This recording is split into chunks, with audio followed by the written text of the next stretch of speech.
রংপুরের হারাগাছে মাদক বেচাকেনা ও সেবন প্রতিরোধে সোচ্চার হয়ে উঠেছে সচেতন যুব সমাজ ও অভিভাবকরা।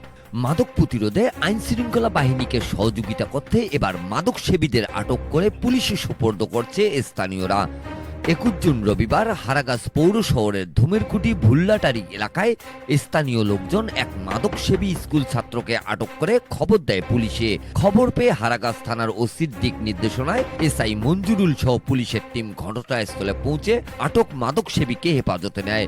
পরে তাকে রংপুর মহানগর পুলিশ আইনের ধারায় সোমবার আদালতে পাঠায় পুলিশ। স্থানীয় বাসিন্দাদের অভিযোগ, ভুল্লাটারি এলাকায় চিহ্নিত কতিপয় ব্যক্তি বসতবাড়িতে বিভিন্ন ধরনের মাদক বেচা বিক্রি করে আসছে। এতে করে এলাকায় প্রতিনিয়ত মাদকাসক্তের সংখ্যা বাড়ছে। প্রতিবাদ করলে মাদক বেচা বিক্রির সাথে জড়িত চিহ্নিত ব্যক্তির হুমকির শিকার হয় প্রতিবাদকারীরা। দ্রুত মাদক বেচাকেনা বন্ধে পুলিশের কার্যকর পদক্ষেপ নেওয়ার দাবি জানান স্থানীয়রা। Mizanur Rahman, DRS news.